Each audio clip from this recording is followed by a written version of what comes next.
mungkin khusus untuk kimia medisinal ya, tapi yang cara penyampaian, attitude dan sebagainya itu akan terus terpakai ya. Apakah sebelumnya sudah ada yang mengarahkan kamu bagaimana menggunakan PPT ini?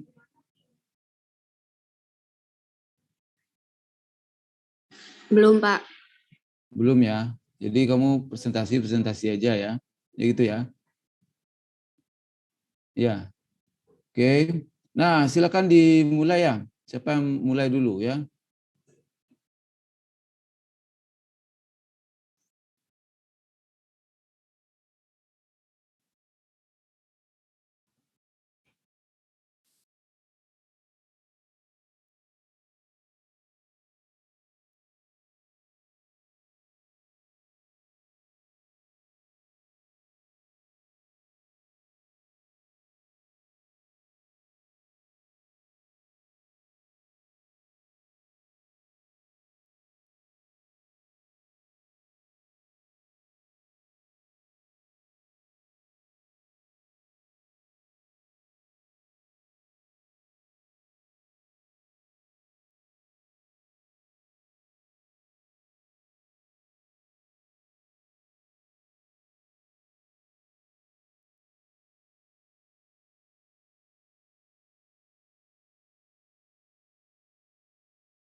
Assalamualaikum warahmatullahi wabarakatuh. Kami dari kelompok 5 Aceh akan mempresentasikan materi mengenai kanker payudara. Next dulu. Kanker payudara sendiri merupakan penyakit yang ditandai dengan adanya sel normal yang bisa berkembang. Nah, kita mulai ya. Langsung aja ya. Baik. Bahwa kamu mengucapkan salam, ya, kemudian usahakan disapa dulu ya. Kita menggunakan yang standar, kan sudah saya bilang tadi ya. Ini akan terpakai terus ya.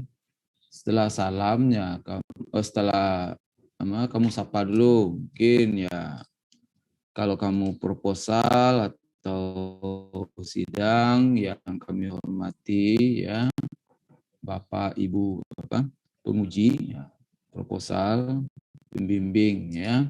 Kalau dipersilakan oleh moderator atau pimpinan sidang, kamu jangan menyebut moderator ya. Kalau acara sidang proposal itu ya dia pimpinan itu ya, jangan moderator ya. Kalau ada sidang, ada seminar proposal atau seminar hasil atau sidang kompre, siapa yang memimpin itu adalah pimpinan sidang, bukan moderator. Saya ulang lagi. Ya, terima kasih kepada moderator, jangan moderator kamu bilang itu. Ya, itu adalah pimpinan sidang ya. Tapi kalau yang lain mungkin ya ada moderatornya ya. Tapi kalau untuk di kampus itu pimpinan sidangnya ya. Nah, ucapkanlah terima kasih dulu ya kepada pimpinannya, pimpinan sidang atau di lokal ini ya kepada saya ya pengampu mata kuliah atau ibu apa. Kan salam kepada teman-teman. Ya, nggak usah pula berpanjang-panjang ya. Lalu mulai ya, kamu kenalkan diri kamu siapa dan ini tim kamu dan mulai. Ya, ya silakan ya.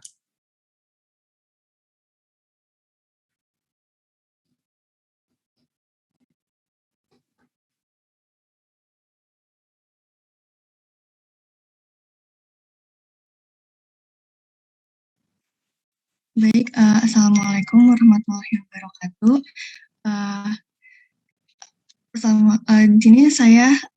Di sini saya mewakilkan kelompok kami dari kelompok 5 Aceh yang terdiri dari Rizky Ajang, Lulu Resma, Nilai Sintani, Indah Ayu, Rati Afrianti, Nisa Rahma, Enden Fayuni, dan saya sendiri Firdaus Sarisanti akan mempresentasikan materi mengenai kanker payudara.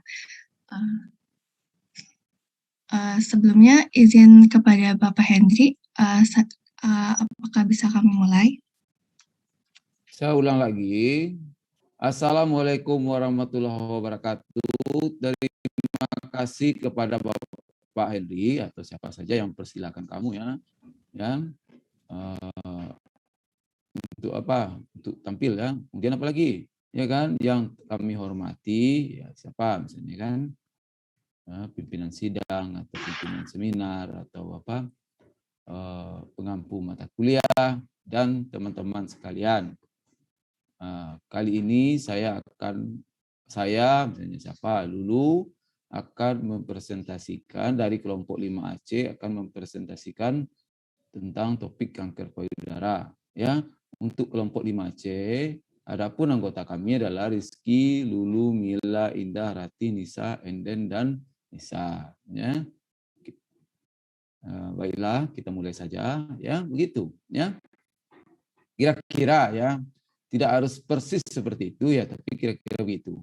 Nah, nama-nama ini nggak perlu pula kamu sebutkan lengkap-lengkap, cukup nama singkatnya saja sudah cukup ya. Kami kan sudah baca ini ya, nggak perlu pula disebutkan nomor BP-nya begini ya. Ini lama ini ya. Oke, silakan mulai dulu. Baik, Assalamualaikum warahmatullahi wabarakatuh. Selamat pagi. Terima kasih kepada Bapak Hendri selaku dosen mata kuliah kimia medisinal. Di sini kami dari kelompok 5C akan mempresentasikan materi mengenai kanker payudara. Kamu namanya sudah sebut belum? Saya? Nama saya Firdanisa Risanti Azari dari kelompok 5C. Anggotanya udah? Anggotanya disebut lagi ya, Pak? Ya, udah aku sebut belum tadi anggotanya? Kan kita ulang lagi. Ya? Iya, Pak. Nah, ayo kita ulang lagi. Nggak apa-apa. Kamu tenang aja, nggak usah kamu apa, tenang aja ya. Yang pertama ini mungkin akan sulit ya, tapi nanti teman-teman kamu akan mengulang lagi dan mungkin akan sulit bagi dia. Ya kamu tenang aja, nggak masalah. Ya. Tapi setelah melewati kesulitan ini, itu akan mengalir dan lancar. Ya. Tapi kan udah benar setelah itu ya nak. Ya.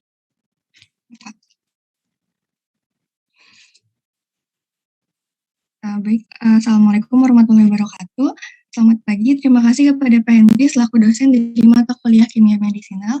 Kami dari kelompok 5C akan mempresentasikan topik mengenai kanker payudara. Di sini kami dari kelompok 5C terdiri dari Rizky Ajeng Amalia, Lulu Rehmadaliani, Mila Sintani Anggraini, Indah Ayu Pratiwi, Rati Afrianti, Nisa Rahma, Enden Fayuni, dan saya sendiri Firdanisa Risanti Azari.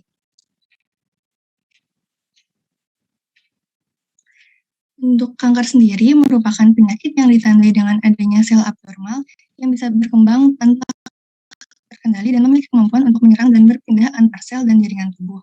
Badan Kesehatan Dunia atau WHO menyebutkan bahwa kanker sebagai salah satu penyebab kematian utama di seluruh dunia.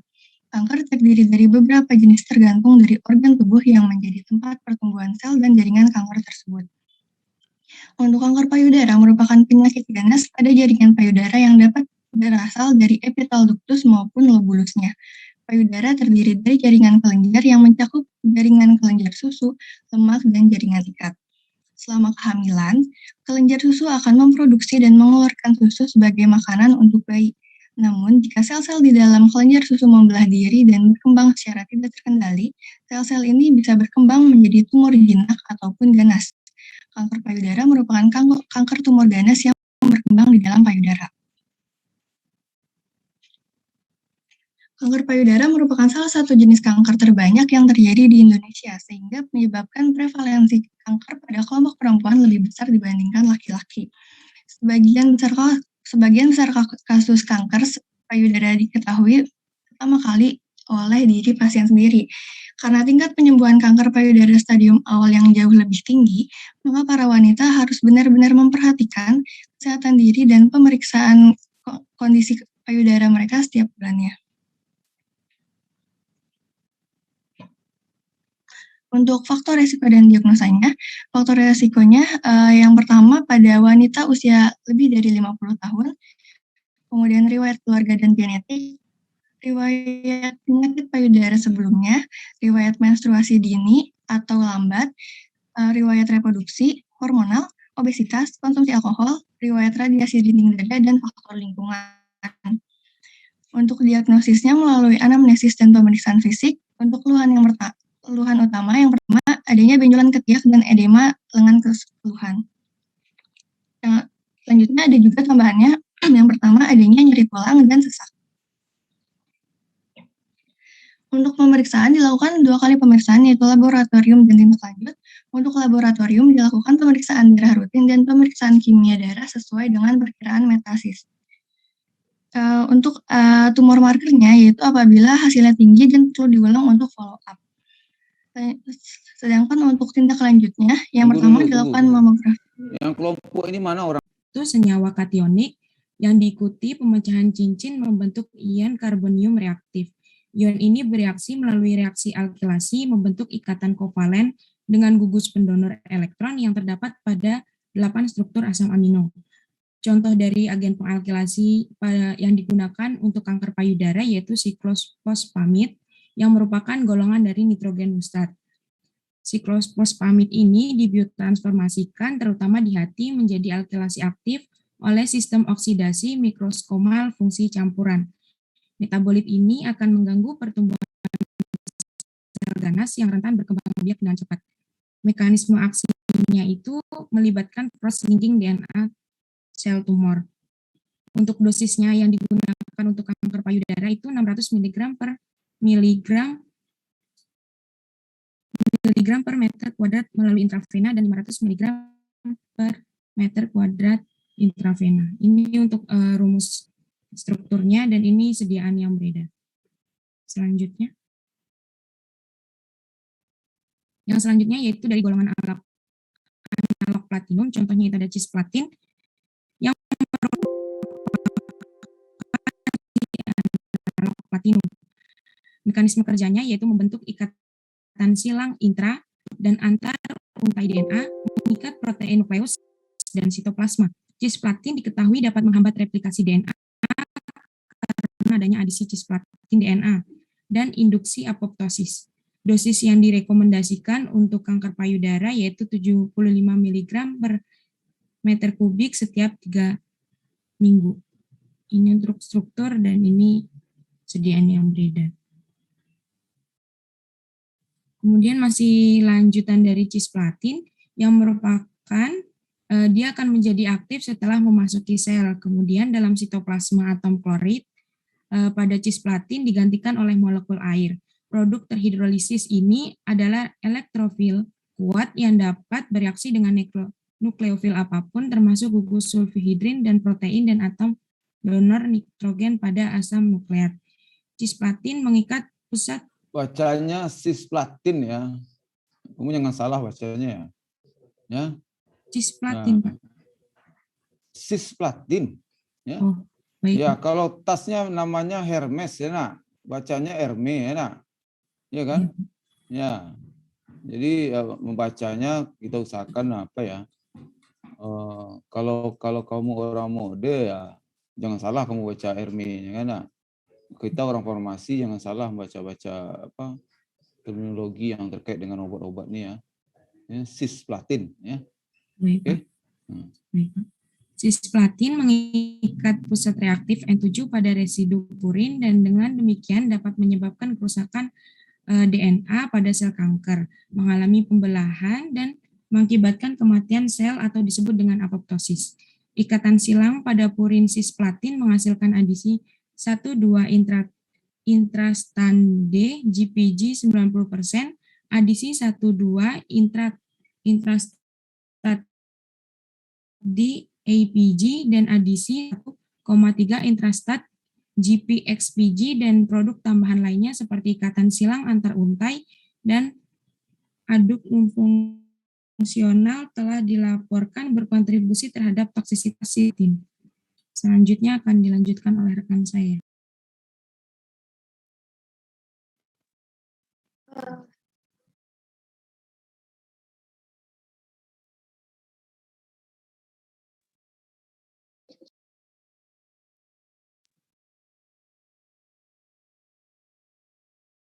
Bentar, Bapak. Screen-nya belum kelihatan di saya. Udah. Saya Milan yang ini akan melanjutkan presentasi dari Rizky Ajeng dengan presentasi yaitu antimetabolit. Nah, antimetabolit ini adalah salah satu obat juga yang mengganggu atau satu lebih enzim atau reaksi yang diperlukan untuk sintesis metabolit ini akan menyuplai nukleosida, yaitu nukleotida tanpa gugus fosfat, di mana ini mempengaruhi metabolisme normal, seperti antifolat yang mengganggu penggunaan asam folat. Nah, mekanisme kerjanya yaitu menghambat enzim yang terlibat dalam sintesis DNA, sehingga tidak akan terjadi proses mitosis, karena DNA tidak dapat menggandakan diri. Antimetabolit ini bergantung pada siklus sel. Ini berarti bahwa mereka hanya bekerja selama bagian tertentu dari siklus sel. Antimetabolit terbagi lagi menjadi 3 subgolongan, yaitu analog pirimidin, analog purin, dan antagonis folat. Nah, obat anti kanker payudara dari golongan antimetabolit diantaranya adalah fluorouracil, methotrexate, 5 fluorouracil, citarabin, 6 azauridin, fluoxuridin, 6 mercaptopurin, dan 6 thioguanid. Selanjutnya, next, tolong. Nah, selanjutnya yaitu analog pirimidin 5 fluorouracil. Di sini adalah struktur dari 5 fluorouracil, di mana ini adalah obat antimetabolit yang bekerja secara antagonis dengan timin terhadap aktivitas enzim timidilat sintetase atau TS. 5 fluorouracil merupakan prodrug metabolismenya menghasilkan fluoridin 5-trifosfat atau disebut juga dengan FUTP yang bergabung pemrosesan RNA dan sintesis protein. Next. Yang selanjutnya itu informasi dari obat 5 fluorouracil. Obatnya adalah seperti ini, bentuknya injeksi. Ini diberikan secara intravena, bisa dapat sebagai injeksi bolus atau infus kontinu. Dengan dosisnya adalah 500 sampai 600 mg per meter persegi intravena dan diulang setiap 3 sampai 4 minggu jika perlu. Biasanya juga digunakan dalam kombinasi dengan siklofosfamid dan methotrexate atau epirubicin dan siklofosfamid atau methotrexate dan leukovorin. Nah, perhatian khususnya adalah terhadap pasien dengan riwayat penyakit jantung, gangguan ginjal, dan gangguan hati. Efek samping yang kerap terjadi adalah sebanyak 30% pasien dapat mengalami diare, mual dan muntah sesekali, sariawan, nafsu makan berkurang, mata berair, ada juga fotofobia atau kepekaan terhadap cahaya, kemudian ada perubahan rasa, merasakan logam di mulut selama infus, perubahan warna di sepanjang pembuluh darah, dan jumlah darah yang rendah. Efek samping yang jarang terjadi itu ada reaksi kulit, penipisan rambut, perubahan kuku, atau sindrom tangan kaki. Kontraindikasinya yaitu terhadap pasien dengan riwayat hipersensitivitas terhadap fluorouracil. Yang kedua adalah terhadap pasien yang diketahui memiliki hipersensitivitas terhadap sapecitabine. Next. Selanjutnya yaitu adalah hubungan struktur 5 fluorouracil dengan aktivitas antikankernya. 5 fluorouracil merupakan suatu analog pirimidin yang mempunyai satu atom fluorin yang stabil sebagai pengganti atom hidrogen pada posisi 5 cincin urasilnya. Nah, modifikasi turunan dari 5 fluorouracil diketahui memiliki aktivitas antikanker yang lebih tinggi dari 5 fluorouracil sendiri. Senyawa turunan tersebut itu ada 1,4-methoxybenzoylosikmetil 5 fluorouracil yang merupakan modifikasi rantai samping dari substitusi alkil, benzen, ester, dan CF3 pada posisi N1. Nah, berdasarkan parameter hubungan struktur kimia dan aktivitas biologi, gugus alkil dan benzen itu adalah parameter lipofiliknya yang dapat dengan mudah menembus dinding sel sehingga dapat meningkatkan pengikatan obat pada reseptor. Sedangkan atom CF3 dan ester adalah parameter elektronik yang berpengaruh pada keserasian interaksi obat dan reseptornya. Nah, peningkatan parameter lipofilik dan elektroniknya ini dapat meningkatkan aktivitas antikanker dari senyawa ini. Selanjutnya terima kasih. Selanjutnya akan dilanjutkan oleh teman saya, Indah. Baik, saya Indah Pratiwi akan melanjutkan dari Mila Sintani, masih dengan antimetabolit. Yang kedua ada antagonis folat, yaitu methotrexate. Di sini methotrexate merupakan analog struktural asam folat yang menghambat pembelahan sel, biasanya digunakan untuk pengobatan banyak kanker, untuk bentuk patologi autoimun dan gangguan inflamasi yang parah dan resisten. Antagonis folat ini termasuk di antara agen antineoplastik pertama yang dikembangkan. Strukturnya terdiri dari cincin steridin dan residu asam dimetil p-aminobenzoat yang dihubungkan dengan asam glutamat. Di samping ada struktur dari methotrexate. Lalu untuk mekanisme kerjanya pada kanker, methotrexate masuk ke dalam sel oleh pembawa yang disebut pembawa folat reduksi manusia atau SLC19A1 dan membentuk methotrexate poliglutamat. Baik methotrexate ataupun methotrexate poliglutamat ini menghambat enzim dihidrofolat reduktase yang mengkatalisis konversi dihidrofolat menjadi tetrahidrofolat, yaitu merupakan bentuk aktif dari asam folat. Tetrahidrofolat ini diperlukan untuk sintesis nukleotida DNA dan RNA. Selanjutnya, methotrexate poliglutamat menghambat sintesis de novo purin dari purin dan timidosase hingga menghambat sintesis DNA. Mekanisme ini digunakan dalam pengobatan kanker karena efek sitotoksiknya. Selanjutnya ada informasi obat. Metode ini diberikan secara oral dan injeksi, baik secara intramuskular, intravena, intratekal, atau subkutan. Untuk yang oral, dosisnya diberikan sebagai dosis tunggal atau dalam 3 dosis terbagi selama 8 jam dalam 24 jam setiap minggu. Suplemen dengan 1 mg per hari atau 5-7 mg seminggu harus dipertimbangkan untuk semua pasien untuk mencegah penekanan subsidi tulang.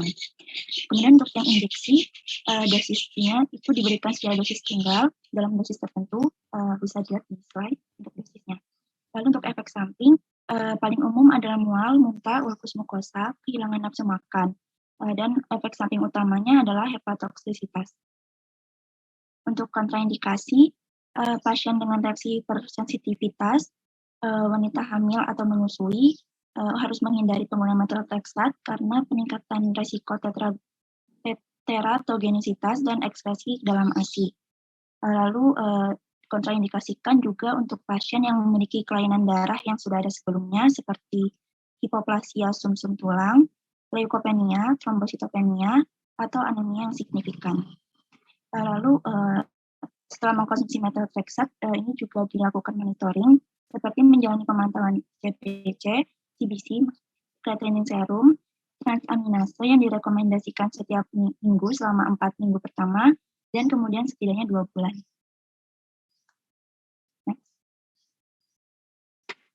Selanjutnya ada hubungan struktur dengan aktivitas anti kanker. Seperti yang sudah dijelaskan tadi, methotrexate ini mengandung cincin pteridin dan residu asam dimetil p-aminobenzoat yang dihubungkan dengan asam glutamat. Methotrexate ini secara tidak langsung menghambat pembelahan sel melalui penyumbatan enzim yang berhubungan dengan folat, terutama enzim dihidrofolat reduktase, yang mengkatalisis konversi dihidrofolat menjadi tetrahidrofolat. Absorpsi methotrexate di jaringan usus terjadi oleh proton coupled folat transporter, lalu secara intraseluler, methotrexate dimetabolisme oleh poliglutamil sintase menjadi turunan poliglutamat, yang menunjukkan peningkatan waktu tinggal sel dan bioaktivitas secara signifikan dibanding dengan bentuk methotrexate awal. Methotrexate poliglutamat ini juga merupakan agen antifolat yang lebih unggul daripada methotrexate, di mana mampu menghambat enzim DHPFR yang sangat kuat, menginduksi penghambatan enzim lain seperti timidosintase, 5-aminoimidazol 4-karboksamid ribonukleotida transformulase, dan amido fosforibosil transferase yang berpartisipasi dalam biosintesis de novo nukleotida purin dan pirimidin. Akibatnya, methotrexate glutamat ini menghilangkan sel dari prekursor untuk sintesis DNA dan RNA yang diperlukan untuk proliferasi sel. dan menyebabkan gangguan sintesis DNA dan apoptosis sel berikutnya. Untuk aktivitas metotrexat paling terlihat pada sel yang membelah secara aktif, terutama pada fase S dari siklus sel, dan pada kenyataannya sel kanker ini sangat berproliferasi adalah yang paling rentan terhadap efek sitotoksik obat metotrexat, yang menunjukkan bahwa antagonisme folat ini berhubungan dengan aktivitas antitumor metotrexat. Selanjutnya akan dilanjutkan oleh rekan saya. Baik, selanjutnya saya Nisa Rahma akan melanjutkan presentasi kelompok kami yang membahas tentang obat herbal untuk kanker payudara. Next. Nah, di sini untuk obat herbal yang pertama yaitu ada kunyit dengan nama latin curcuma longa sebagai terapi anti kanker. Untuk klasifikasi tumbuhannya, di sini divisinya ada Spermatobita, subdivisi Angiospermae, dan seterusnya. Next. Untuk studi praklinik kurkumin sendiri, aktivitas antikurkumin telah banyak diteliti menggunakan berbagai pendekatan pada berbagai jenis kanker, baik secara in vitro maupun in vivo. Kurkumin dapat dikembangkan sebagai obat anti kanker yang poten. Aktivitas anti kanker kurkumin ini dikaitkan dengan kemampuannya sebagai penghambat CHOX maupun pada jalur signaling sel, baik melalui pemacuan apoptosis maupun sel cycle arrest dengan mempengaruhi produk gen penekanan tumor maupun onkogen. Next. Nah, untuk mekanisme kerja kurkumin dan hubungan strukturnya sendiri, yang pertama mekanisme kerja kurkumin yaitu sebagai anti kanker melalui penghambatan induksi NF-kB. Untuk aktivasi ekspresi gen melalui NF-kB adalah melalui pembentukan IKB, inhibitor protein selanjutnya masuk dalam inti sel dan beringkatan dengan DNA. Peningkatan aktivitas NF yang tidak normal akan menyebabkan berbagai jenis kanker. Jadi untuk senyawa hubungan struktur yang berperan sebagai anti kanker itu adalah kurkumin yang mampu menghambat induksi NF-kB dan menekan proliferasi kanker payudara. Kurkumin diketahui juga mampu mengatur produk gen NF-kB termasuk protein yang berhubungan dengan apoptosis sel seperti BCL2, BCLX, TRAF. Kemudian untuk pengaturan siklus selnya sendiri ada cyclin D1, cyclin D2. Terus untuk faktor pertumbuhannya ada interleukin, TNF-alpha, dan FEGF. Next.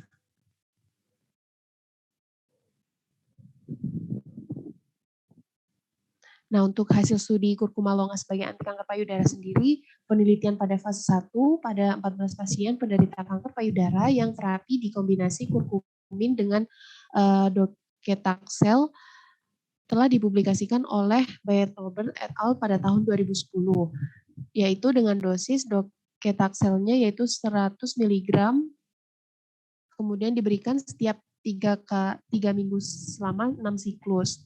Kurkumin diberikan secara oral mulai dosis 500 mg per hari, 4 hari sebelum kemoterapi dan 2 hari sesudah kemoterapi, dan dilanjutkan sampai dose limiting toxicity. Maksimal dosis yang masih bisa ditoleransi adalah 8.000 mg per hari. Hasil menunjukkan bahwa 8 pasien memperlihatkan partial respon dan 3 pasien dengan stabil disease. Selanjutnya akan dilanjutkan oleh rekan saya Lulu. Ya, baik, terima kasih Nisa Rahma. Selanjutnya saya akan menjelaskan obat herbal untuk anti kanker payudara. Ini adalah bawang putih dengan nama latin itu Alim sativum.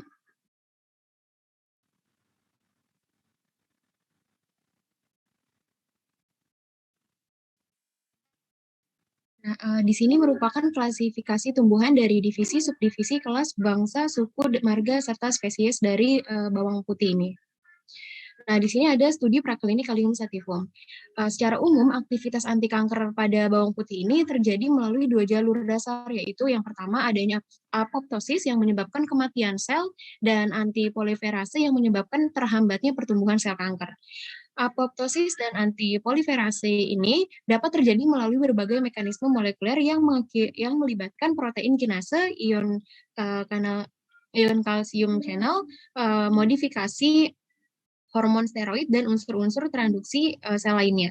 Nah, ekstrak dari AG ini mampu menghambat karsinogenesis sejak stadium awal inisiasi kerusakan DNA sampai stadium akhir, baik pada jaringan kelenjar payudara, epitel kulit, usus besar, lambung, maupun lambung. Nah, di sini ada hasil uji klinis dari bawang putih sebagai anti kanker payudaranya. Nah, ekstrak bawang putih ini dengan dosis 8,7 gram yang melibatkan percobaan signifikan pada tikus dengan diinduksi dengan DMPA. Beberapa penelitian juga dari bawang putih ini menyebutkan kandungan dari zat aktif bawang putih dapat menghambat pembentukan nitrosamin, enzim amilase, germanium mampu mencegah rusaknya sel darah merah. Sativin ini mempercepat pertumbuhan sel dan jaringan serta merangsang susunan dari sel saraf. Nah, selenium mikromineral penting yang berfungsi sebagai antioksidan, skordinin antioksidan. Ekstrak bawang putih ini juga mempunyai manfaat sebagai antioksidan dan mampu mengurangi efek samping oksidatif dengan meningkatkan sintesis dari antioksidan atau juga dapat mengurangi produksi radikal bebas dalam tubuh, di mana AG ini bertindak dengan menstimulasi enzim antioksidan seperti glutamcysteine ligase modifier. Nah, terus di sini juga ada HO1. Senyawa bawang putih ini memiliki aktivitas sebagai antioksidan, salah satunya adalah alin. Alin adalah komponen terbesar yang terkandung dalam AG yang menunjukkan aktivitas antioksidan dalam spektrum luas dengan mencegah pembentukan radikal bebas dan mencegah mutagen activate protein kinase. Baik, selanjutnya saya akan melanjutkan dari presentasi dari teman saya. Di sini saya akan menjelaskan tentang daun sirsak sebagai potensi anti kanker. Next.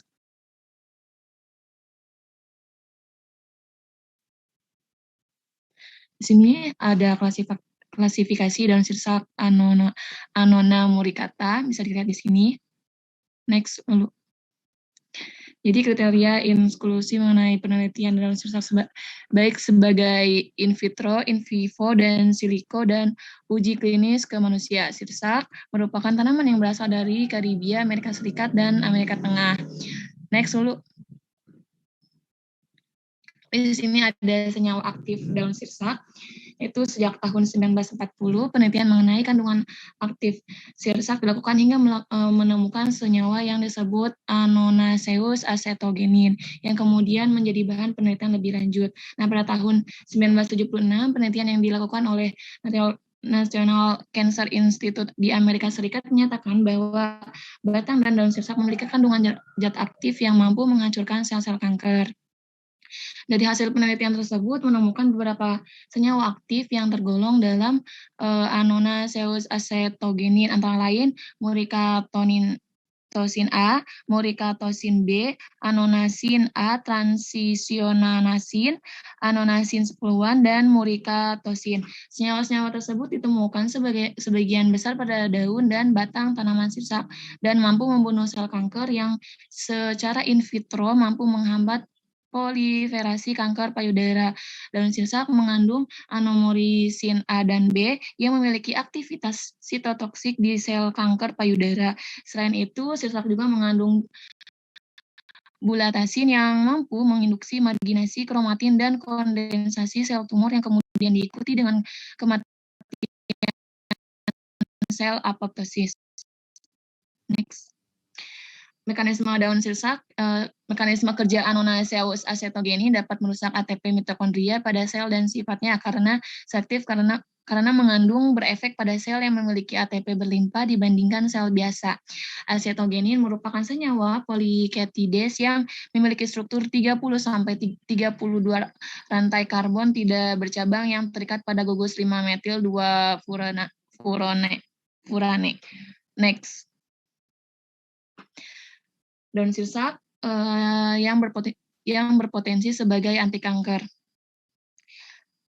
Daun sirsak merupakan salah satu tanaman herbal yang sering menjadi bahan penelitian di Indonesia. Penelitian terhadap potensi sitotoksisitas daun sirsak dilakukan baik secara in vitro, in vivo, dan uji klinis. Dari hasil pemeriksaan fitokimia, daun sirsak mengandung senyawa-senyawa flavonoid, terpenoid, saponin, tanin, dan polifenol.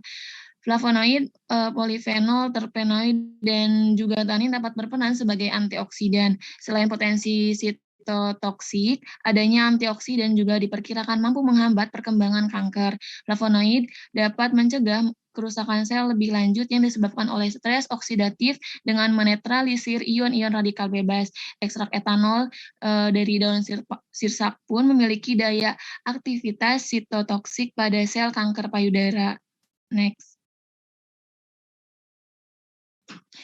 Hasil uji klinis daun sirsak yaitu pada fase 1 dari ekstrak daun sirsak dilakukan oleh dengan responden sebanyak 30 pasien penderita kanker kolorektal yang sudah dilakukan reaksi pada tumornya. Dari penelitian tersebut didapatkan bahwa dosis 30 mg kapsul SFAM cukup aman digunakan pada manusia karena tidak didapatkan adanya perubahan fungsi hati, ginjal, dan parameter hematologi lain ketika responden mengkonsumsi ekstrak selama 8 minggu. Parameter hematologi yang menunjukkan nilai normal ketika responden mengkonsumsi ekstrak daun sirsak menunjukkan hasil suplemen dari daun sirsak tersebut tidak memiliki efek penekanan terhadap sumsum tulang serta kemoterapi yang biasa digunakan.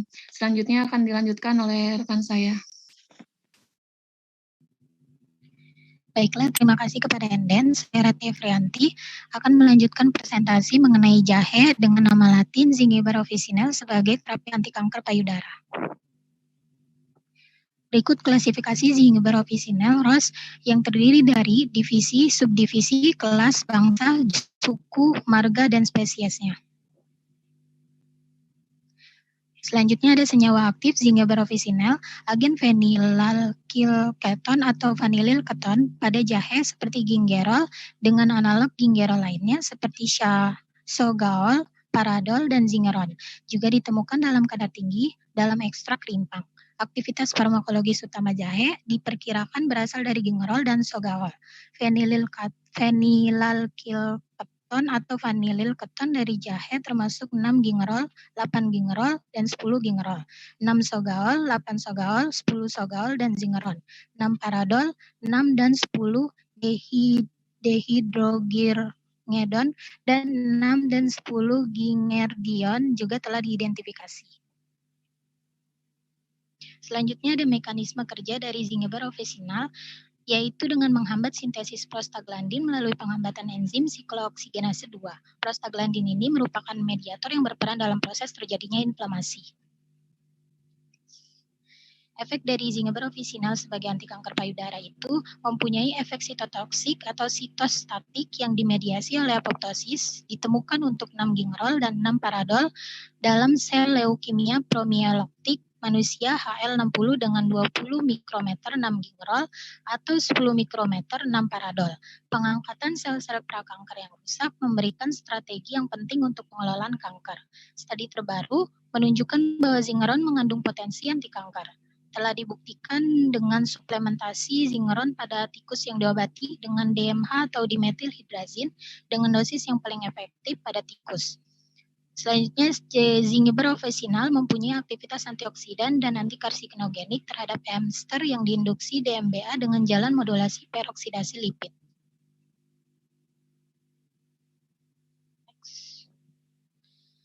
Selanjutnya ada studi praklinik dari jahe atau Zingiber officinale.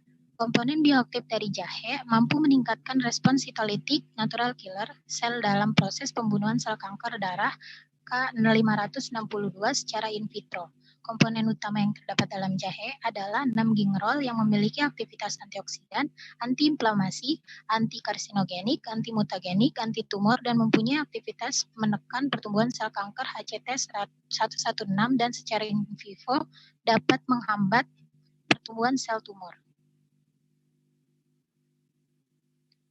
Selanjutnya ada uji Zingiber officinale sebagai anti kanker payudara itu ada uji sitotoksik digunakan untuk memprediksi obat sitotoksik baru dari bahan alam yang berpotensi sebagai anti kanker.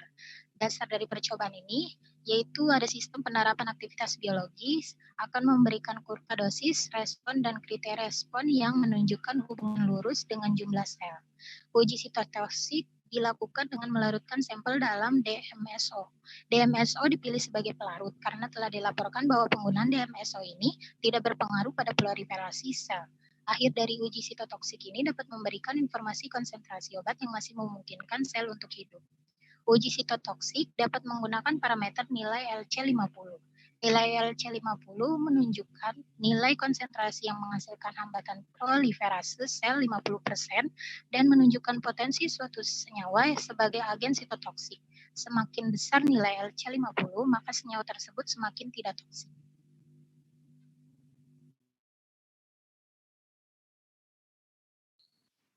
Baik, terima kasih. Sekian dari kelompok 5 yang telah menampilkan mengenai Ya.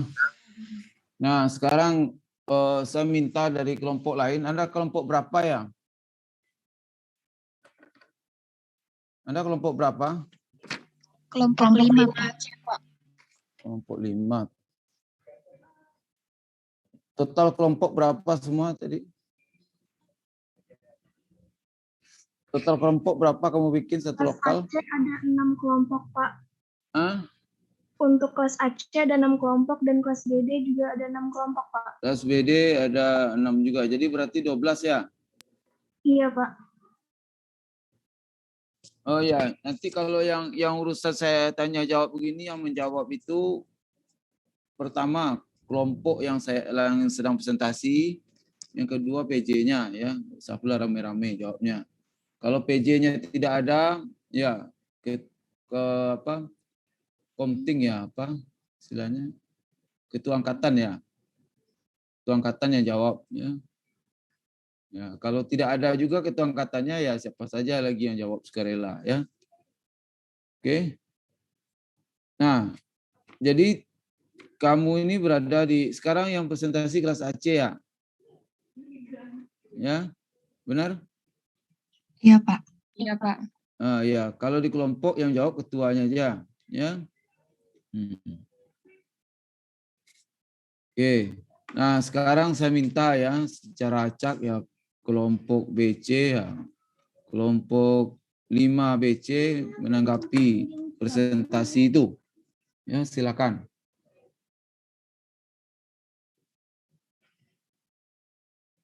Ya BD ya, salah. Kelompok 5 BD ya. Ya, silakan ya. Tampilkan presentasinya kembali ya. Jangan ditutup presentasinya.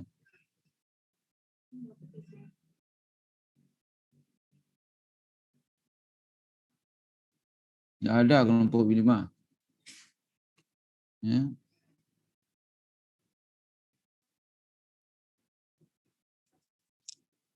Oke, kelompok 5 tidak ada ya. 5 BD.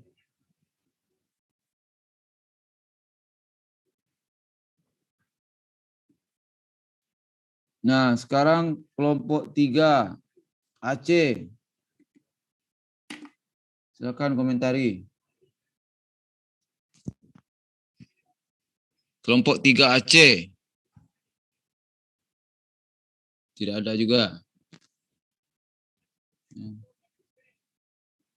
Tidak ada.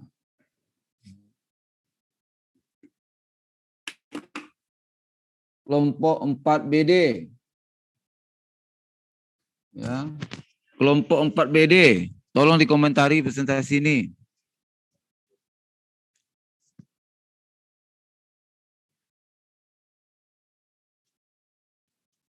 Mana kelompok 4 BD ini?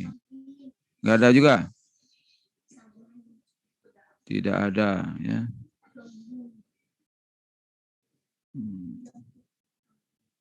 Oke. Kelompok 1 Aceh. Tolong komentari presentasi ini. Ya. Kelompok 1 Aceh.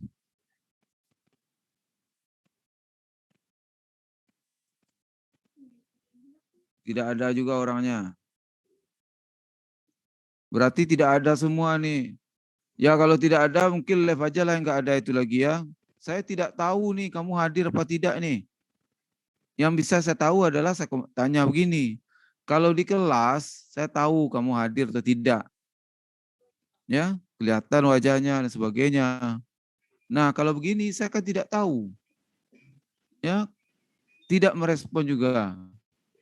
Dan saya tidak meminta untuk full kamera. Kenapa? Katanya mahal biayanya, koneksinya. Ya, ya saya panggil ya jawablah ya nak. Itu pun tidak dilakukan. Kalau ada di kelas lain itu ada full kameranya, ya kameranya hidup semua. Ya, ya saya tidak meminta itu. Ya, nah namanya kalau kita seminar begini, ini adalah pertama kali. Ya.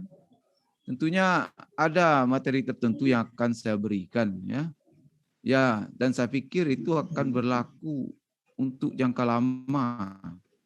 Ya. Ya nantinya ya ketahuannya nanti di kompre aja. Di kompre aja ditanyakan ya kamu enggak jawab benar, ya. Atau yang sepele aja ditanyakan kamu enggak tahu, ya. Oke. Saya tidak bertanya yang rumit-rumit, ya.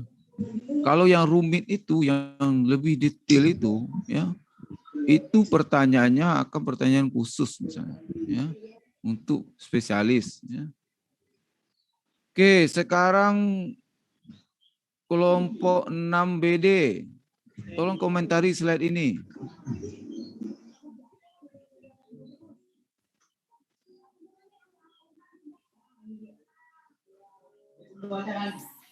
Kelompok 6BD hadir, Pak. Ya, siapa? Abrilia dari kelompok 6BD. Ah, ya, silakan. Ya, terima kasih. Saya sudah menandai ini ya. 4 kelompok tak satu pun yang apa istilahnya? Tidak satu pun yang bersuara itu ya. Satu kelompok berapa orang? Berapa orang sekelompok? Ada berlapan, Pak, kalau kelompok 6BD. 8 ya. Berarti 8 kali 5 sama dengan 40 orang. Ya. Itu tidak ada ya, secara enggak ada ya. Tapi namanya ada mejeng itu ya. Ya. Ya, sama-sama pahit ya. Mana yang pahitnya ya? Mungkin bagusnya kamu nggak hadir aja gitu. Saya tahu ya. Tapi kalau yang sudah datang ini hadir ya. Ya kalau yang tidak hadir ya nggak apa-apa juga ya. Saya tidak menandai juga biasanya. Ya saya nggak menandai ya. Ya saya tidak menandai juga. Ya. Kalau kamu tidak hadir ya. Ya cuma ya mungkin kamu akan kehilangan sesuatu itu aja ya. Oke. Silakan jawab ya. Siapa tadi? Amelia. Siapa tadi? Abrilia, Pak. Amelia, ya silakan komentari ya. Kalau dari menurut saya dan teman-teman kelompok Pertama-tama, saya. tunggu dulu, tunggu. Pertama kita lihat dulu bagaimana attitude dari yang presentasi. Sudah ada perubahan?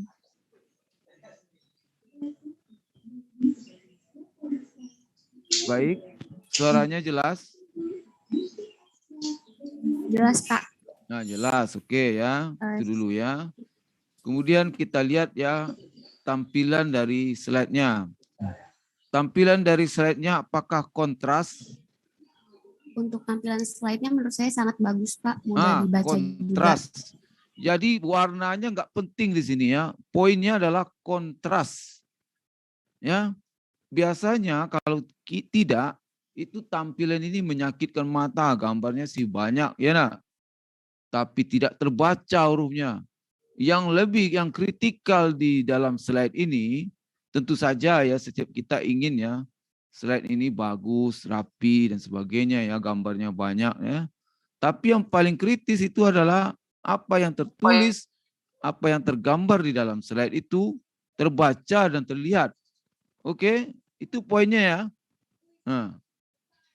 Nah, oke, lanjut. Bagaimana dengan gambarnya? Gambarnya juga jelas, Pak. Bagaimana gambar? Apakah gambarnya banyak atau kata-katanya yang banyak nih?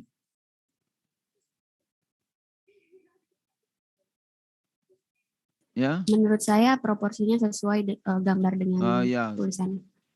gambarnya harus lebih banyak harusnya ya. Kenapa? Ya. Ya memang ya tidak mudah ya. Saya katakan tidak mudah untuk kamu dan untuk kami membuat presentasi yang bagus begini ya. Tapi ya kalau dari awal kamu sudah menyadari poin-poinnya ini, tentu akan lebih baik nak daripada udah lanjut usia kayak kami ini dikasih tahu ya nggak? Benar? Ya. Untuk presentasi yang gambarnya itu lebih banyak. Karena kenapa? Karena kita itu akan lebih mudah mengingat gambar daripada kata-kata. Yaitu poinnya. Ya. Kata-kata gambar itu gampang diingat. Ya. Itu makanya ya kamu lihat ya bahwa sekarang ya tuh HP ya HP ini kamu lihat ini. Ya kan? Ada ikonnya kan? Ya enggak? Kenapa enggak kata-kata aja ditulis sama dia? Ya, browser Chrome katanya ya. Apalagi ini WPS apa ini Office ya? Kenapa enggak itu ditampilkan? Dia menggunakan ikon-ikon begini. Ya, agar kita mudah mengingat dan langsung bisa ya. Ini kata-kata lama lagi ya. Nah, itu tujuannya ya. Nah, dahulunya ya komputer pertama kali dibikin itu kata-katanya yang banyak.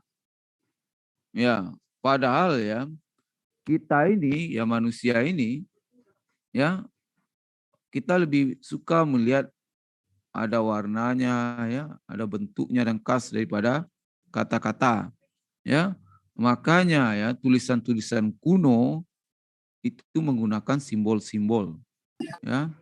Seperti apa tulisan Mesir ya. Babilonia enggak ya. Mesir menggunakan simbol-simbol dan Cina. Ya, Cina juga menggunakan simbol-simbol ya. Jadi yang baca orang utara sama selatan untuk simbol yang sama bisa beda bacanya ya. Kalau kita enggak kan sama aja bacanya kan ya. Ya. Oke.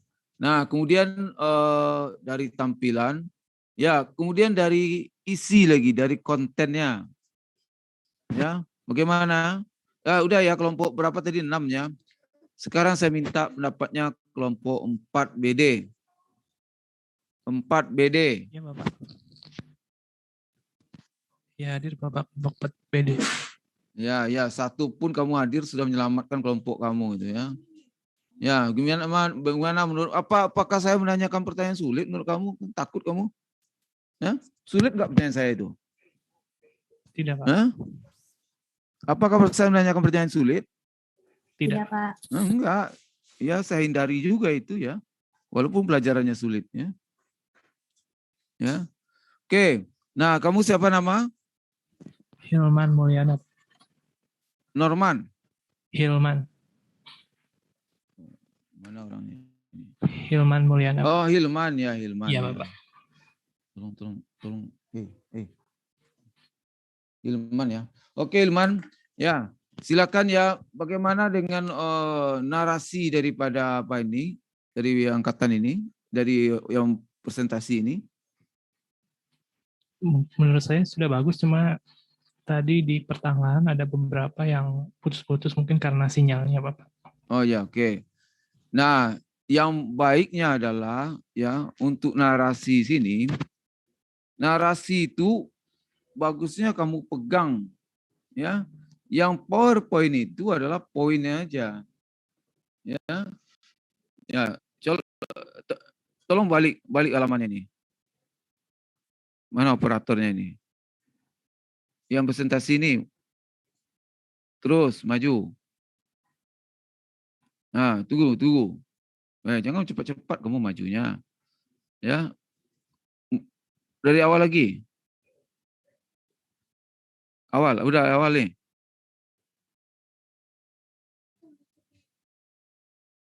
Udah. Dari awal. Udah. Maju 1. Nah, ini ya. Ini akan tidak ada salahnya ya kita tampilkan statistik ya. sekian berapa kasus kanker di dunia, ya nak? Ya kan? Ya, jangan dimajukan lagi. Saya belum minta ini. Ya. Yang di sini. Kemudian definisinya ada definisinya secukupnya, ya. Tapi kita tidak usah membacakan semuanya ini, ya. Namun jika sel dari dalam, nah ini ya. Jadi kita coba ambil poinnya aja, ya. Kanker payudara ini apa ini? Ya. Ya, mungkin kemudian tentu ada definisinya, sudah definisinya. Lalu apa lagi? Ya. Di mana daerahnya misalnya, ya. Ya. Apanya jaringan apa yang terkena dan sebagainya, atau stadium dan sebagainya, ya. Ya. Kemudian yang perlu diketahui yang detail ini mungkin kamu terangin aja, ya. Tapi yang detail yang perlu orang ketahui bahwa kanker payudara seberapa bahaya kanker itu, ya nak? Ya kan? Nah, berikutnya, ya. Ya, ini ya mungkin kamu sudah katakan di sini, ya prognosis bagus, itu aja, ya. Jika diketahui pada stadium awal, ya.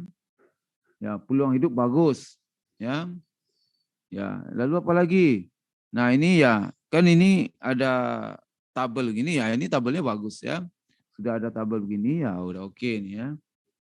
Nah, ini sudah bagus ya.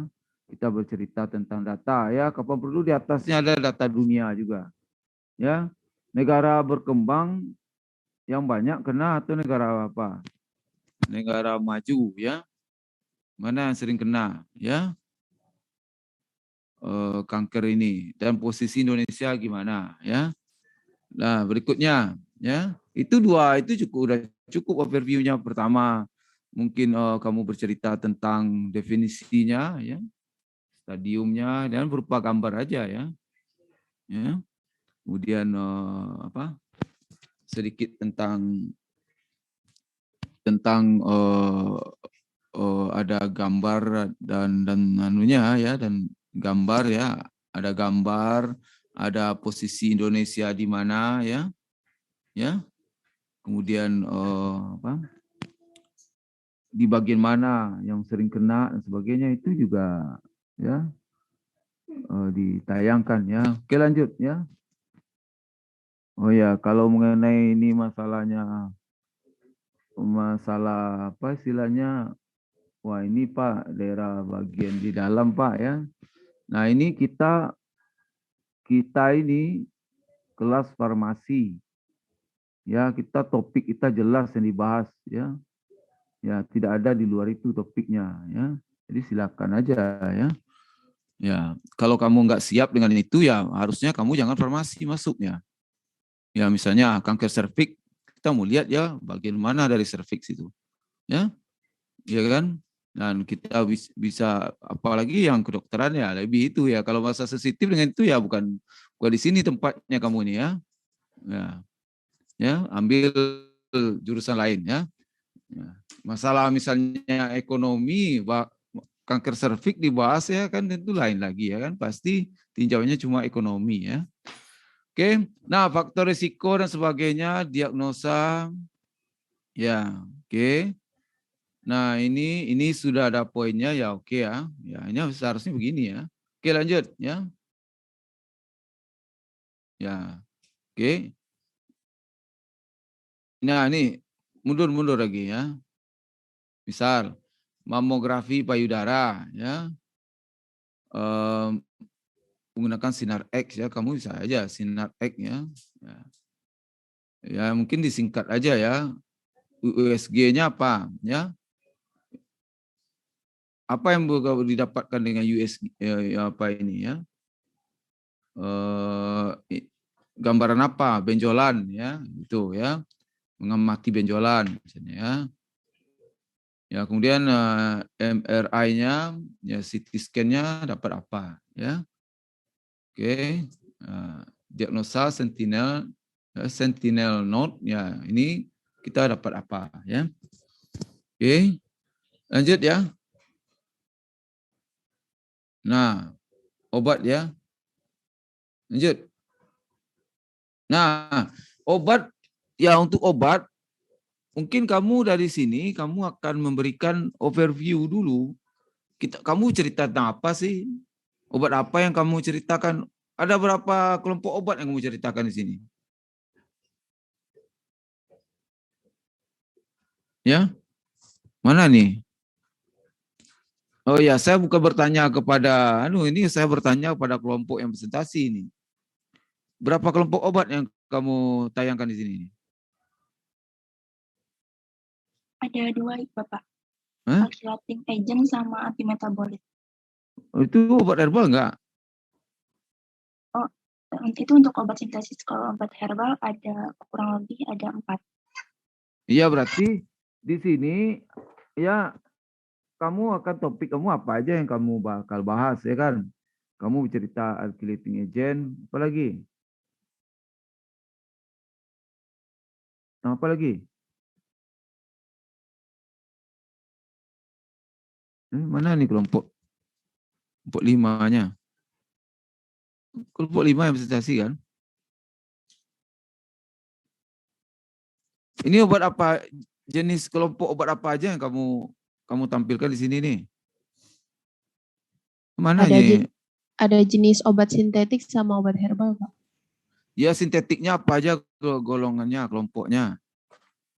Alkylating agent 1, apa lagi? Ayo, silakan kamu balik. Analog platinum. Terus alkylating agent kamu terus. Ada Ini tolong slide-nya dijalankan. Siapa operator slide-nya nih?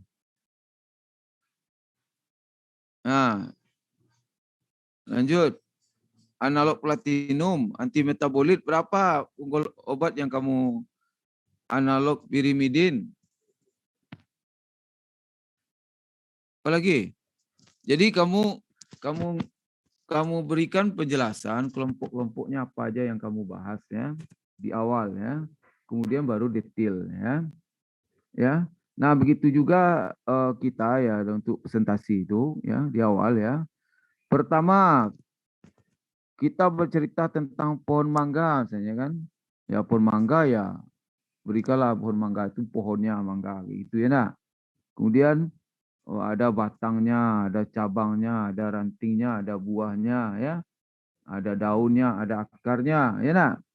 Ya. Kemudian kamu akan menjurus lebih spesifik misalnya. Kamu akan membahas misalnya masalah akar mangga ya. Baru akar mangga aja disorot ya. Kemudian akar mangga. Ya, bagian-bagian akar itu sudah ada overview-nya di awal ya. Nah, ini akar mangga yang kamu bahas ya. Ya, akar utamanya dan sebagainya ya. Lalu apa lagi? Misalnya akan menjelaskan tentang bagaimana interaksi mikroba dengan akar mangga ya pada bulu-bulu akar misalnya.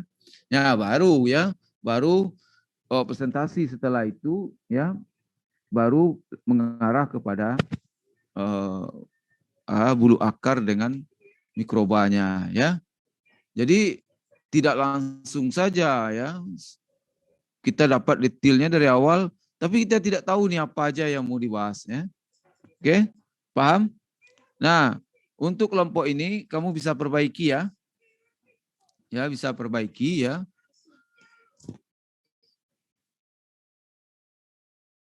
Baik, Pak.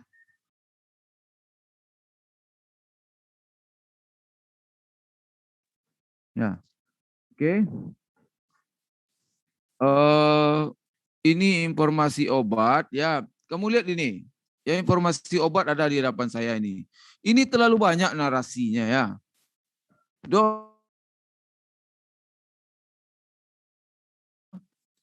Dalam 3 dosis per 8 jam.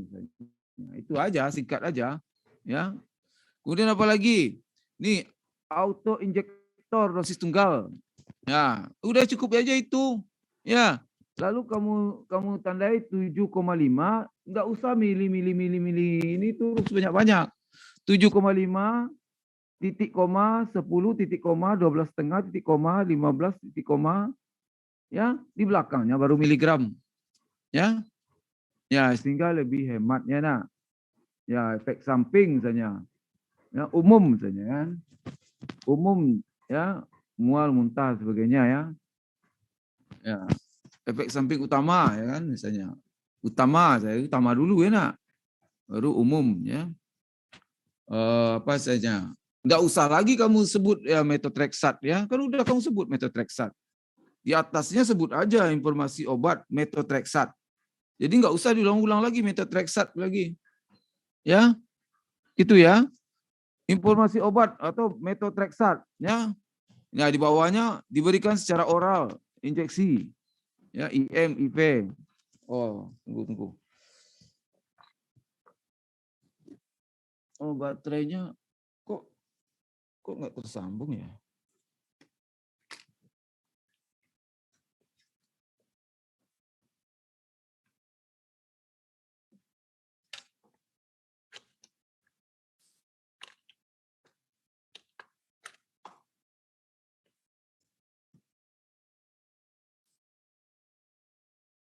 Oke.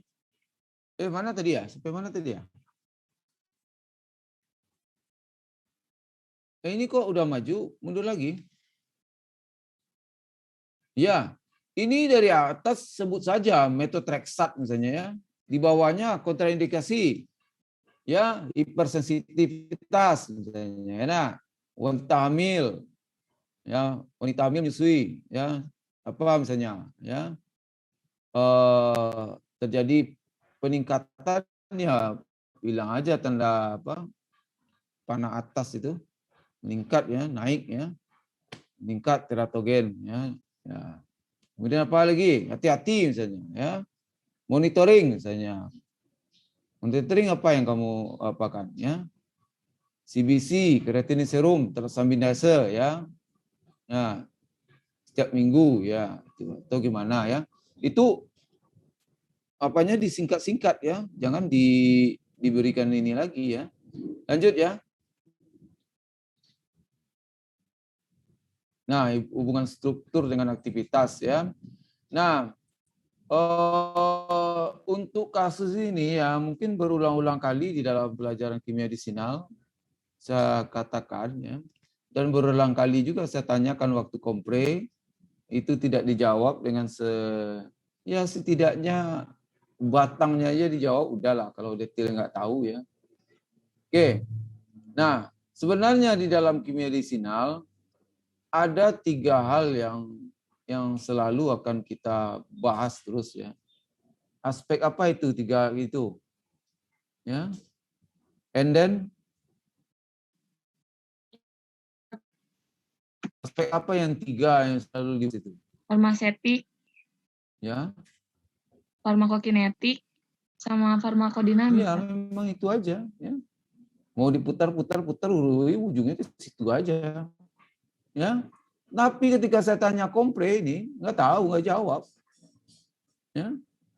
Nah, tentang farmasetik ya, ketika dalam kimisinal adakah di dalam misalnya di dalam penelusuran literatur ya kamu mendapatkan aspek itu dibahas? Tidak ya. Nah, ya enggak. Farmakodinamik misalnya, apakah dengan penambahan bagian-bagian tertentu ya pada struktur, modifikasi struktur itu berubah enggak ya absorpsinya ya, distribusi obat dan sebagainya ya. Nah, kalau tidak itu yang dibahas ya masalah farmakodinamiknya misalnya dengan mengubah bagian-bagian tertentu ya, dengan menambahkan misalnya bagian non-polar ya. Ya mana? Ini mana pada strukturnya mana ini? Nah, makanya ya hubungan struktur dengan aktivitas ini kita perlu strukturnya ya, ada bagannya dan kemudian kamu tunjukkan ya di bagian mana ya. Walaupun enggak sedetail ini, setidaknya kalau ada bagannya kemudian ada coret-coretannya itu justru lebih baik ya. Daripada mau dijelasin semua juga kita nggak ingat semua ya nak. Iya kan? Nah, kamu tampilkan strukturnya, kemudian adakah modifikasi yang diberikan terhadap struktur itu, ya, atau bagian-bagian tertentu, ya, ini pengaruhnya apa dan sebagainya, ya. Itu mungkin akan lebih baik, ya. Oke.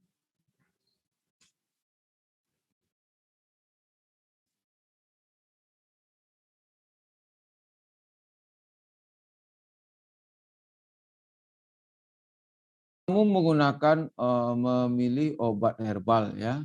Nah, untuk obat herbal ini di level mana ini kajian kamu ini? Sudah aku menjelaskan belum? Di awal pelajaran kimia medisinal kita sudah mungkin di soalnya sudah saya keluarkan kan, ya. Di level mana kajiannya ini, ya? Ya, untuk obat herbal ini di kajiannya level mana ini?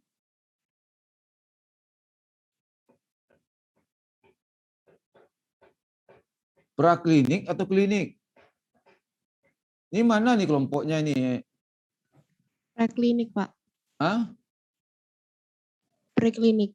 Preklinik, ya. Nah, nanti di obat herbal itu tidak apa-apa di atas kamu tambahkan, ya.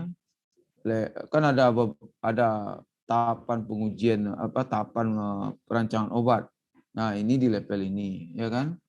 Nah, ya, dengan adanya gambar itu preklinik, ya, preklinik level apa, ya, ini udah klinik di tahap berapa, ya. Jadi ini memberikan gambaran bagi kita, ya, bahwa misal, ya, obat herbal ini juga, ya, juga ada misalnya sudah sampai di level klinik, misalnya, atau masih tahap preklinik, ya. Nah, yang ini, ya, kita tahu ya bahwa di lapangan ya kita melihat, wah ya ini bisa sebagai obat kanker dan sebagainya tanamannya. Tapi walau bagaimanapun ya, akan butuh pembuktian. Ya. Selagi bukti itu belum cukup dan sebagainya, tentu saja kalaupun dia benar, levelnya belum bisa dinaikkan. Ya. Nah, Syarifudin ya, kamu paham maksud saya itu? Syarifudin? Ya, Pak. Ya, kamu paham maksud saya tadi? Kan ada obat ya, obat kanker ya, seperti methotrexate ya, cisplatin ya, apa lagi? Ya. Ada juga obat herbal ya. Nah, dari segi levelnya, itu di level mana dia? Misalnya kalau kamu sebut jahe sebagai obat kanker. Ya, di level mana jahe itu? Di level mana methotrexate itu? Silakan jawab, Syarifudin.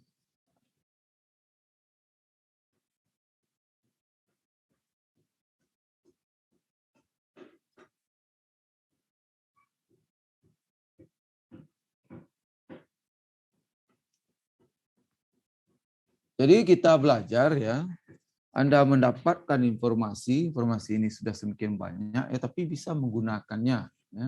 Nah itu yang penting ya, karena informasi ini sekarang sudah banyak sekali. Kalau waktu kami dulu, waktu kuliah, internet ini baru tumbuh ya.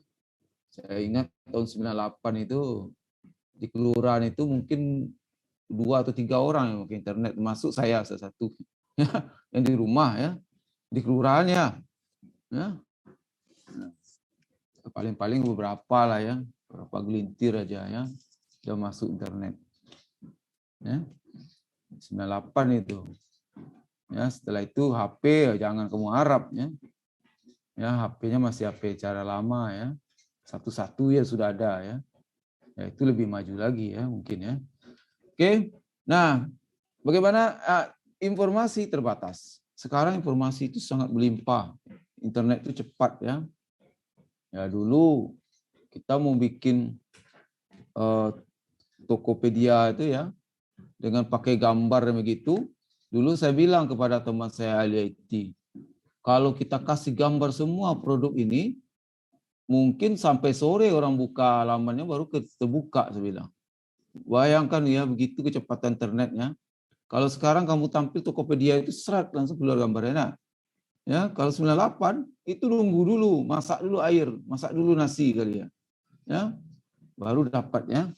Nah, karena informasi ini melimpah, dan dulu informasinya kurang, ya sama saja ya. Kelebihan informasi dan kekurangan informasi itu makanya kita perlu ya bagaimana memilih informasi ini ya. Oke, nah Syarifuddin ya. Bagaimana komentar kamu tentang bagaimana pendapat kamu tentang methotrexate dan satu lagi obat herbal misalnya dari mana tadi? Dari sirsak ya. Ya. Yang mana sirsak? Tampilkan ya sirsak itu.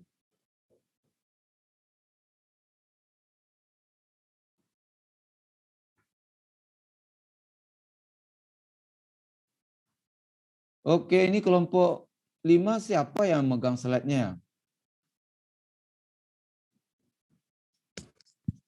Tolong Anda standby ya. Ya. Ya. Yang mana tadi yang sirsak tadi?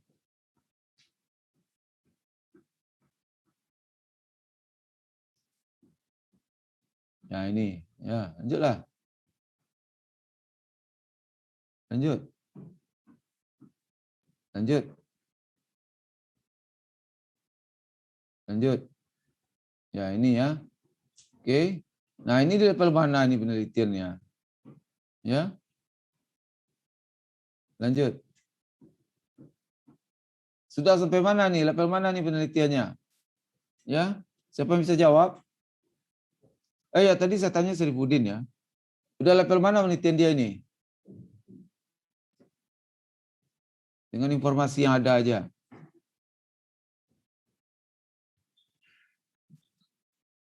Ya itu mungkin masih ya. uji ini Pak.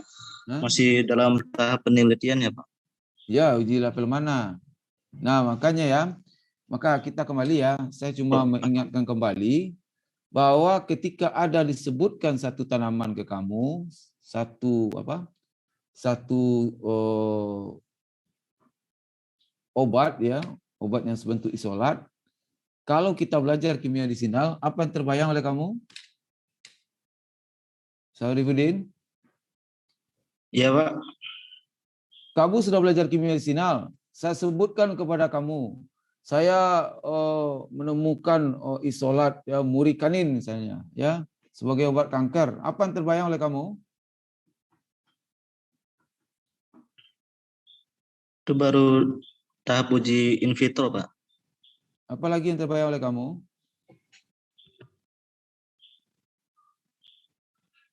Apa dalam senyawa itu mungkin terdapat struktur sama efektivitasnya. Apa lagi? Mungkin untuk selanjutnya bisa dilihat safety-nya Pak. Ya. Oke. Nah, kalau kita orang farmasi, ketika disebut nama obat dan sebagainya, pikiran pertama kita adalah safety dan efficacy. Apa? Itu prinsip pil itu. Ya.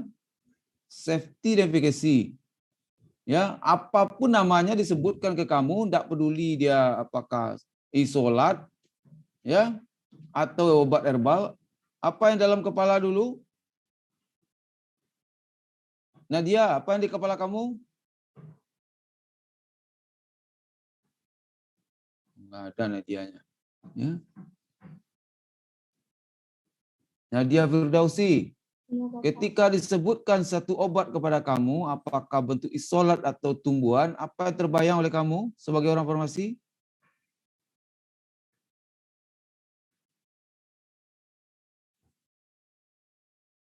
Selviani Dewi. Tadi safety dan efficacy. Ya tadi dia nggak jawab dia. Ya, kan nggak mungkin juga saya tunggu terus orangnya. Ya kamu gimana? Selviani Dewi. Ketika disebutkan ada substansi obat, tidak peduli apa bentuk isolat atau senyawa apa atau obat herbal dan sebagainya, apa yang terbayang oleh kamu sebagai orang farmasi? Yang pertama kali terbayang. Tadi berarti kalau dilihat dari safety efficacy-nya berarti menyesuaikan konsentrasi herbal itu buat memunculkan efek dan keamanan yang pas untuk pengobatan. Langsung aja, jangan panjang-panjang jawabnya. Kalau kamu sebagai muslim, yang terbayang adalah kamu menyebutkan kalimat syahadat, bukan? Iya, Pak. Itu yang membedakan kamu dengan agama lain. Ya, orang lain juga ibadah kok. Mereka dalam tanda petik ya, mereka punya sholat sendiri-sendiri. Ya, punya cara ibadah sendiri. Berarti mereka ibadah juga. Puasa, mereka puasa juga. Kalau charity, ya kalau kita charity yang memberikan harta pada orang lain, jangan salah pula. Mereka kadang-kadang ngasihnya nggak kebayang juga ya. Ya, banyak. Nah, bedanya adalah syahadat. Ya, nah, itu bedanya muslim, ya kan? Nah, ketika kamu sebagai seorang farmasi disebutkan ini, yang terbayang pertama adalah safety dan efficacy. Itu yang akan membedakan kamu dengan orang non-farmasi. Semua orang bisa bercerita tentang obat juga. Apa yang pertama kali terbayang, Hani Fitria? Safety dan efikasi, Pak. Iya, apapun namanya disebut safety dan efficacy. Itu yang jadi pikiran dulu. Oke, nah baru kita turunkan halus-halus dia. Ya, mau lebih detail ya silakan ya.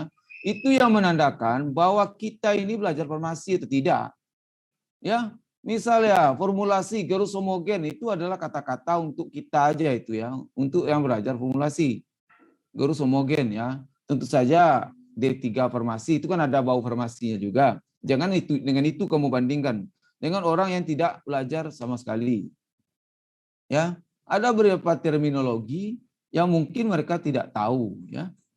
Ya, tapi kalau kita ya safety dan efficacy ya. Ya. Bagaimana keamanan obat ini dulu dan bagaimana khasiatnya. Lalu pertanyaannya keamanan. Nah, maka kita akan bisa muncul pertanyaan yang cerdas. Pertama, keamanan aman dulu kamu tanyakan. Ani? Iya, Pak. Kita aman ini, aman apanya ini? Ya, menurut kamu aman apanya? Aman kandungannya, Pak. Nah, aman apa lagi? Aman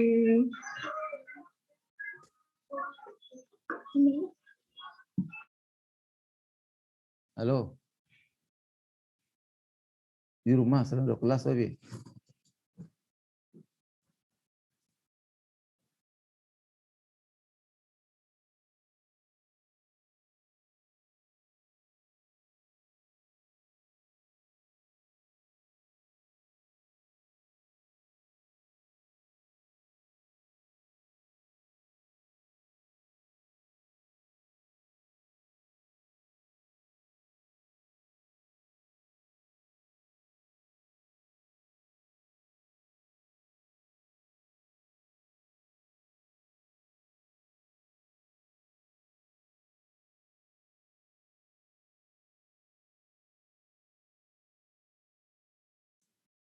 Oke, ya. Sampai mana tadi? keamanannya, Pak. Ya, keamanan. Keamanan substansi. Keamanan apa lagi? Keamanan proses. Ya, misal, oh ya ini ada akar ini obat kanker ini kan, katanya ya. Nah, oke lah. Dia aman sebagai obat kanker, ya aman, tidak membahayakan pasien. Tapi amankah tidak dia dengan kontaminasi? Ya nak? Ada jamur nggak di situ? Ya, berarti kita bisa melihat aman substansinya dan aman dari kontaminasi yang lain. Ya, ya itu juga jadi bahan pertimbangan ya. Misal kemarin daun sungkai ya nak, daun sungkai lagi heboh-heboh di Sumatera. Ya, saya lihat daunnya kan. Nah ini daunnya gimana ini kan? Ya, ternyata ada jamur misalnya. Ya, apakah kamu mau minum juga daun sungkainya? Ya, mau minum juga nih? Siapa tadi?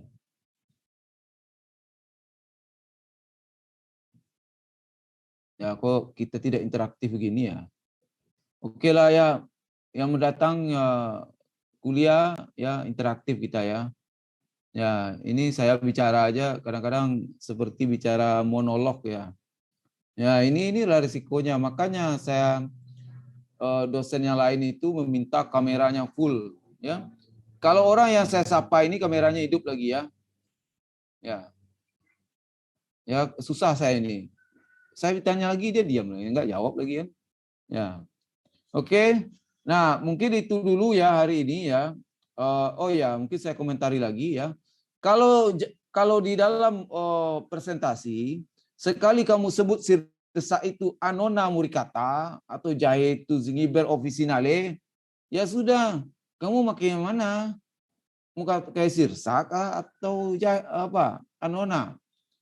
Kalau sirsak ya udah sirsak aja terus. Jadi Annona itu di depan itu sebagai apa? Untuk mengidentifikasi aja bahwa daun sirsak yang kamu maksud dalam bahasa lokal itu adalah nama biologinya Annona muricata. Setelah itu jangan diulang-ulang lagi. Daun sirsak Annona muricata, daun sirsak Annona muricata. Itu di dalam skripsi sering muncul begitu. Ya, cukup kamu telah jelaskan sekali di awal, ya tidak usah dijelaskan lagi. Ya, kita udah tahu. Ya, nah itu juga dengan jahe ya. Jahe Zingiber officinale kan udah dikasih tahu tadi. Jahenya Zingiber officinale. Ngapa lagi diulang-ulang kasih tahu? Ya nak? Ya, jahe Zingiber officinale. Ya, seterusnya kalau kamu mau pakai jahe.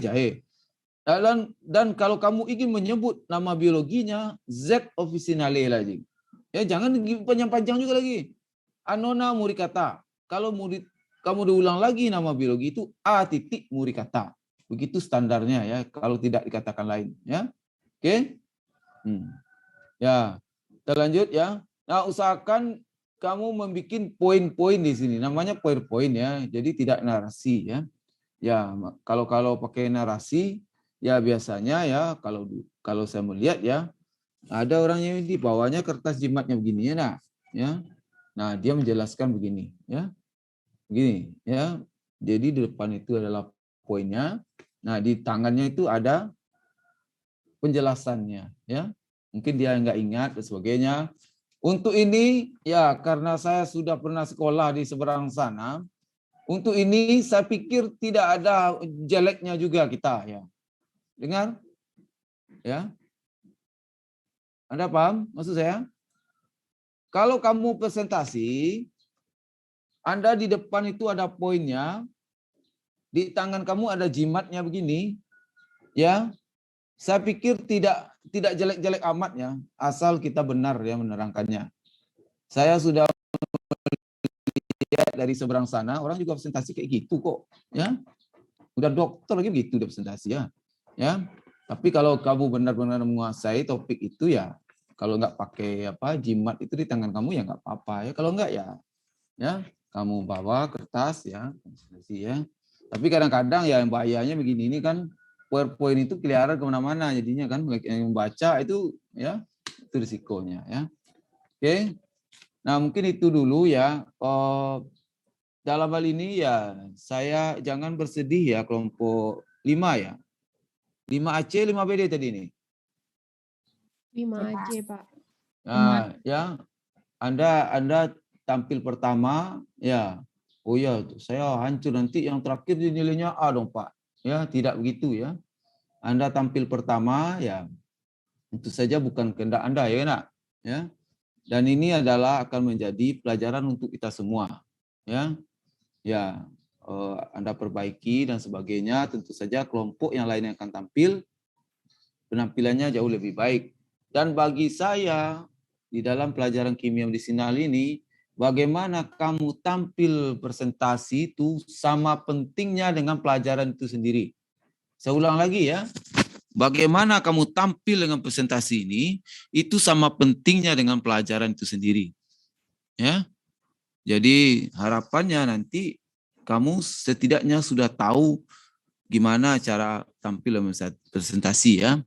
Nah, mengenai kreativitas ya itu ya saya juga melihat ya bahwa slide-slide yang kamu bikin itu juga kan bagus-bagus juga ya. Ya. Tapi setidaknya secara umum ya kamu tahu poin apa sebenarnya yang akan ditampilkan ya. Kalau yang tampil yang bikin slide-nya bagus dan sebagainya menarik itu adalah bakat ya. Gift from nature katanya kata orang bule ya. Nah, Kalau kita bilang enggak gift from nature, huruf N-nya besar, tapi pemberian dari Allah, ya, bakat alami dari kamu itu, ya. Sama seperti orang bisa menggambar, ya. Kecil-kecil sudah bisa pidato, ya, itu kan ya kita enggak tahu, ya. Itu sudah pemberian dari Yang Maha Kuasa, ya. Ya, pelihara aja lah baik-baik itu, ya. Oke. Mungkin itu dulu, ya. Ya, saya berharap, ya, tidak ada lagi yang saya panggil satu aja nggak ada wakilnya, ya. Ini cukup, ini yang terakhir, ya. Ya. Setidaknya ada satu aja wakilnya ketika saya panggil itu menjawab. Dan ketika saya panggil menjawab itu kameranya on. Oke. Nah, mungkin sudah jam 11, ya. Kita tutup, ya, pelajaran hari ini dan silakan diperbaiki untuk kelompok 5, ya. Dan semoga saja yang akan presentasi berikutnya akan lebih baik, ya. Oke. Nah, kita akhiri dengan mengucapkan alhamdulillah. Assalamualaikum warahmatullahi wabarakatuh, ya. Sampai bertemu lagi, ya. Waalaikumsalam warahmatullahi wabarakatuh. Terima kasih banyak Bapak. Terima kasih banyak Pak. Ya, sama-sama, ya. Semoga bermanfaat, ya. Untuk Amin, tidak Pak. untuk kimia medisinal aja, ya. Untuk presentasi kamu nanti, ya. Siapa tahu kamu presentasi di PBB nanti, ya. Di New York, ya, nak. Ya? Amin Pak. Oke. Amin Pak. Makasih banyak Pak.